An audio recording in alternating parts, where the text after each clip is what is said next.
Take one. Live from the Bedrock Studios downtown in Studio Room B. The Sleep Easy podcast hosted by Tiff B. Welcome, welcome, welcome. Thank you guys for tuning in to the Sleep Easy podcast hosted by yours truly. In this podcast, we will be studying cases in 15 minutes or less. And what other better studio to be in than my downtown Bedrock studio in Bedroom Studio B. So, here we go. Let's get started. All right, during this podcast, it's the newest podcast of its kind. I'm going to be right here, up close and personal, in my bed, studying cases with you that are interesting all over the world. You will be able to hear this podcast on KRIM 9:30 p.m. as well as Wake 4:20 a.m. on your dial. All right, this is also Happy Holidays, the Christmas edition. Let's get started. All right, today, but before that, let's get a word from our sponsors. We want to thank our sponsor, Happy Nap CPAP, where if you don't have a happy nap, you'll wake up feeling like crap. Who wants to feel like crap? And our other sponsor, Lolo's Leads. He got leads for the Lolo. Go by and see it. Thank you, sponsors. All right, my little area, my little room. All right, let's get started. Our first case today is that of a 22. I'm sorry. Let's do a little backup history first. Our first case is of a 22-year-old patient. I'll say that starting out. Our 22-year-old patient. All right. Our patient was ordered a polysonogram, a standard polysonogram. And let's give you some background information. The subject is 22 years old, 6 feet 1 inches tall, weighs 239 pounds, with a past medical history of ADHD, anxiety, depression, and our patient is transgender, transitioning from male to female, so we'll be using the pronoun she instead of he. The diagnosis of this patient was previously of narcolepsy. The patient is on medication for narcolepsy. The body mass index of this patient is 31.7. She did an Epworth sleepiness scale and the score came out to be 17. The present study is performed to evaluate for the presence and the severity of OSA, obstructive sleep apnea. And the interesting thing about this is it's an all-night polysonogram that's going to be performed. It's going to be a routine diagnostic where the data will be received and viewed epic by epic. All right. During the study, the subject handled it very well. And I'm just going to give you a little background information because where we're going is to the MSLT, but we'll get there. Don't go ahead of me. All right. The patient sleep onset was prolonged with a sleep latency of 35.1 minutes. The total sleep time was 455.5 minutes with a wake after sleep onset of 61 minutes, making for a sleep efficiency of 82.5%. Sleep fragmentation was present and mostly related to multiple arousals due to obstructive respiratory events with an arousal index of 7.2 per hour of sleep. The sleep staging allowed the patient to be in N1 sleep for 12.8% of the time, which equates to 35.1 minutes. She was in N2 for 55.7% of the time, equating to 36.1 minutes. N3 for 15.7% of the time, equating to 50.1 minutes. And REM sleep was achieved at 15.8%, equating to 333 minutes. And EEG did not demonstrate any epileptic form or epileptic activity. During the respiratory monitoring, there was no evidence of obstructive respiratory pathology. Mild snoring was observed. 54 was the number of snores with an arousal of 17. The snore index was 7.1. The snore arousal index was 2.2. The polysomnogram did reveal a presence of obstructive, one central, mixed apneas, resulting in an apnea index of 0.1 events per hour. There were 2 hypopneas, resulting in an apnea-hypopnea index of 0.4 events per hour. There were 2 respiratory effort-related arousals, resulting in a RERA index of 0.3 events per hour. The respiratory disturbance index is 0.7 events per hour. The mean oxygen saturation was 97.9%. The lowest oxygen saturation during sleep was 95%. Time spent at less than or equal to 88% of oxygen saturation was no minutes at all. The end-tidal CO2 during sleep ranged from 20.5 to 48.1 millimeters.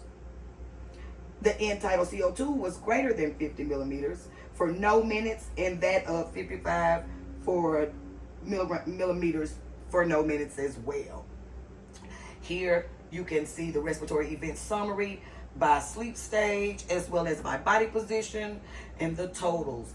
It has the ETCO2 data, the stages, it has the millimeters of the range, and it also has the oximetry data, all right here in the report. Okay, after the polysomnogram was done, there was a total of, in the periodic limb movements, there was 71. The periodic leg movement data index was 9.4. Total number of arousals, 4. Periodic limb movement data index arousal 0.5. Total number of limb movements 105. Limb movement arousal index 1.3. The patient's behavior was cooperative and she tolerated the procedure without difficulty. The patient indicated on the post-study questionnaire that the quality of sleep in the lab was worse compared with usual. No dream enactment behavior or other abnormal behavioral activity was detected during the study. The impression and discussion: this was an overnight adult polysomnogram which demonstrates the presence of no obstructive sleep apnea. The total sleep time, apnea-hypopnea index was 0.4. The REM apnea-hypopnea index was 2.5 events per hour of sleep. The total sleep time respiratory disturbance index was 0.7 events per hour of sleep. Multiple awakenings were noted, and the limb movement index was 9.4 and was not significant. Now, this PSG and all of its results were done prior to having an MSLT done on this particular patient, because that is what the patient was here for. So the polysomnogram was performed the night before in a audio and visually monitored sleep lab. And the chief complaint was because of obstructive sleep apnea management. The patient has a past medical history of, again, ADHD, anxiety, depression, lumbar pain, and she's going from male to female, transgender. And we're doing the MSLT, which is the multiple sleep latency test,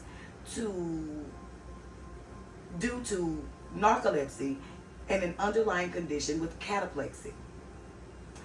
Okay.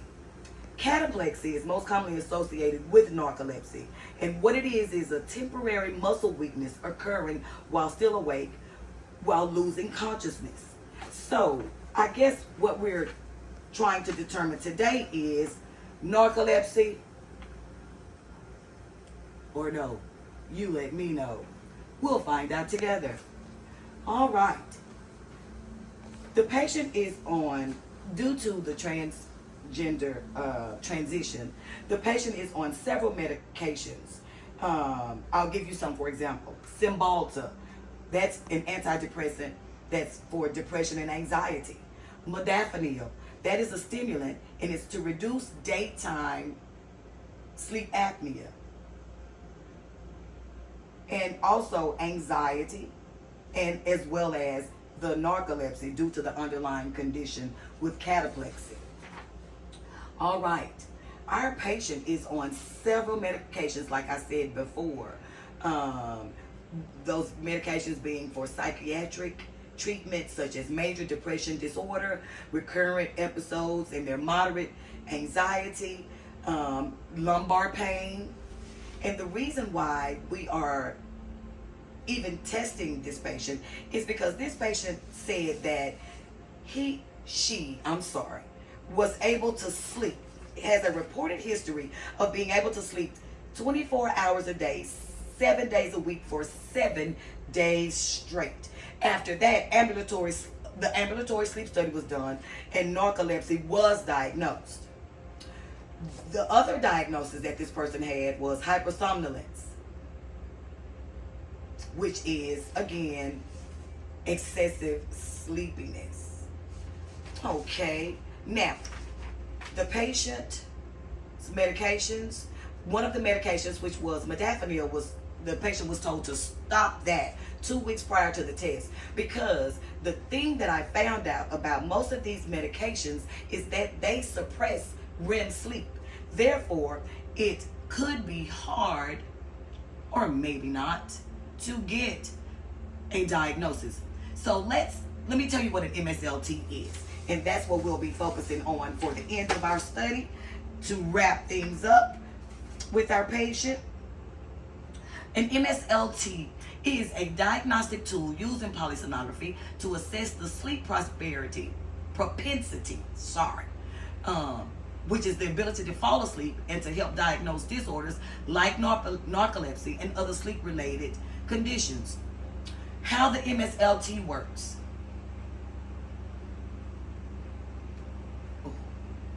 It is a series, the testing procedure involves a series of naps.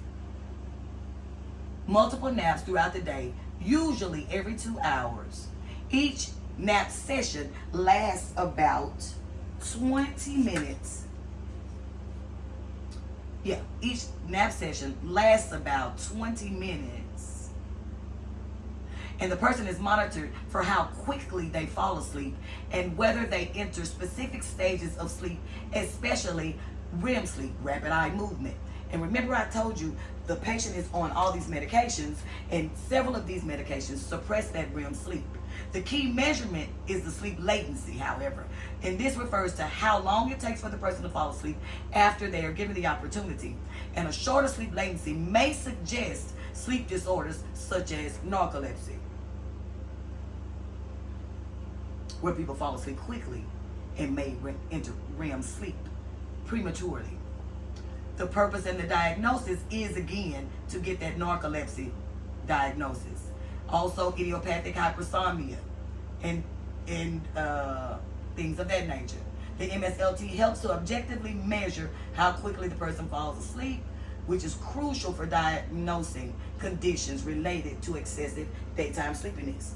Okay, in the MSLT report, we have found out that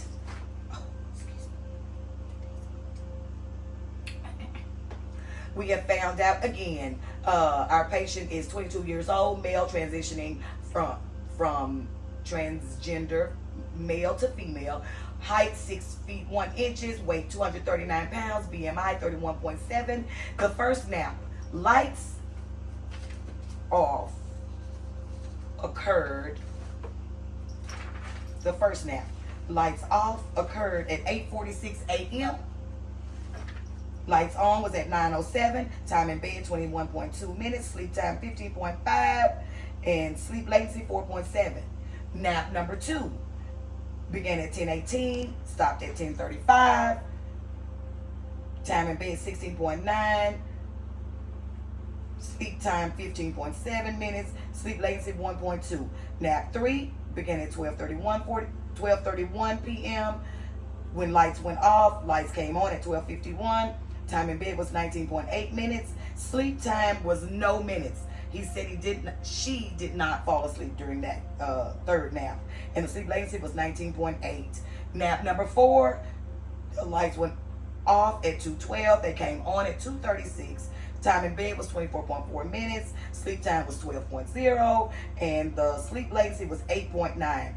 And finally, nap number 5, the lights went off at 4:14. Lights came on at 4:34 p.m. I'm sorry, I should have given the time of day. Sleep time was 20.5. Sleep latency was 0. And sleep time was 0 because the patient did not fall asleep during nap 5 either. And the sleep latency was 20.5. There was an average sleep time of 20.6, a sleep latency of 8.7, and sleep time 8.7, and a sleep latency of 11.0. So again, here is all that information that I just read to you, along with the hypnogram that shows you that was formed during that study. Okay, so the 5-nap multiple sleep latency test was performed. The MSLT protocol was used. The preceding night polysomnogram was performed and was dictated under separate cover. All right. Again, the sleep MSLT consisted of 5 out of 5 naps with a mean latency of 11.0 minutes.